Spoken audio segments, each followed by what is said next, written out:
ഗാസയിൽ നടക്കുന്ന വംശഹത്യയെക്കുറിച്ച് ഓരോ ദിവസവും പുറത്തു വരുന്ന വാർത്തകൾ നടുക്കുന്നതാണ്. ഇസ്രയേൽ ഗാസയ്ക്ക് മേൽ നടത്തിയ ഏറ്റവും ഒടുവിലത്തെ ആക്രമണത്തിൽ കുട്ടികളടക്കം കൊല്ലപ്പെട്ടത് 38 പേർ. വെള്ളിയാഴ്ച നടന്ന ഇസ്രയേൽ ആക്രമണത്തിൽ പലസ്തീൻ വംശജയായ ഡോക്ടർക്ക് തന്റെ 10 കുട്ടികളിൽ 9 പേരെയും നഷ്ടപ്പെട്ടു. ഗാസയിലെ ആരോഗ്യ മന്ത്രാലയത്തിന്റെ കണക്കനുസരിച്ച് മാർച്ചിൽ ഇസ്രായേൽ വെടിനിർത്തൽ അവസാനിപ്പിച്ചതിനു ശേഷം 3785 പേരാണ് കൊല്ലപ്പെട്ടത്. ഒക്ടോബർ 7 ശേഷം ആകെ 53,939 പേരും ഗസയിൽ കൊല്ലപ്പെട്ടു. 1010 കുടുംബങ്ങൾ പൂർണ്ണമായും തുടച്ചു നീക്കപ്പെട്ടു. 2 മാസത്തിനകം കൊല്ലപ്പെട്ടത് 980 കുട്ടികൾ.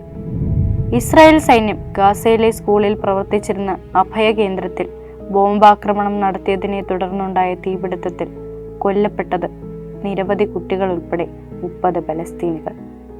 അധിനിവേശ ഗാസ മുനമ്പിൽ അവശ്യ സാധനങ്ങൾക്ക് സമ്പൂർണ്ണ ഉപരോധം ഏർപ്പെടുത്തിയതിനെ തുടർന്ന് പോഷകാഹാരക്കുറവ് മൂലം 4 വയസ്സുള്ള കുട്ടി മരിച്ചു.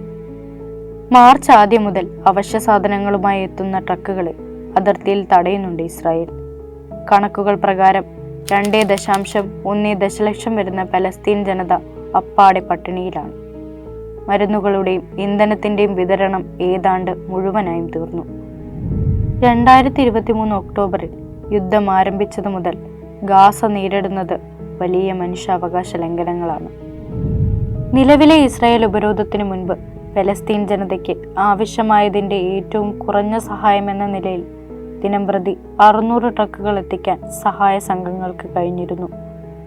എന്നാൽ കഴിഞ്ഞ ഒരാഴ്ചക്കിടെ വെറും 119 ട്രക്കുകൾ മാത്രമാണ് ഗാസയിലേക്ക് പ്രവേശിച്ചത്. ഗാസയിലേക്ക് അടിയന്തര സഹായങ്ങളുമായി എത്തുന്ന ട്രക്കുകൾ കടത്തിവിടാമെന്ന വാദം കണ്ണിൽ പൊടിയിടാനുള്ള ഇസ്രായേലിന്റെ വാഗ്ദാനം മാത്രം. പട്ടിണിയും പോഷകാഹാരക്കുറവും കൊണ്ട് മരിക്കുന്ന കുട്ടികളുടെ എണ്ണം ദിനംപ്രതി വർദ്ധിക്കുകയാണ്. ഗസയിലും വെസ്റ്റ് ബാങ്കിലും ഇസ്രായേൽ സൈന്യം ഹ്യൂമൻ ഷീൽഡുകളായി പലസ്തീനികളെ ഉപയോഗിച്ചെന്നുള്ള ഞെട്ടിക്കുന്ന വെളിപ്പെടുത്തൽ അസോസിയേറ്റ് പ്രസ്സിന് നൽകിയ അഭിമുഖത്തിൽ ചില പലസ്തീൻ വംശജർ വെളിപ്പെടുത്തുന്നു. യുദ്ധം തുടങ്ങിയത് മുതൽ ഇസ്രായേൽ പലസ്തീനികളെ ഇത്തരത്തിൽ ഉപയോഗിക്കുന്നുവെന്ന് 1ലധികം റിപ്പോർട്ടുകൾ പുറത്തു വന്നിട്ടുണ്ട്. പെൻസിൽവാനിയ സ്റ്റേറ്റ് യൂണിവേഴ്സിറ്റിയുടെ വോട്ടെടുപ്പ് പ്രകാരം ഇസ്രായേലി ജൂതന്മാരിൽ ബഹുഭൂരിപക്ഷവും ഏതാണ്ട് 82% ഗാസയിൽ നിന്ന് പലസ്തീനികളെ തുടച്ചു നീക്കുന്നതിനെ പിന്തുണയ്ക്കുന്നു.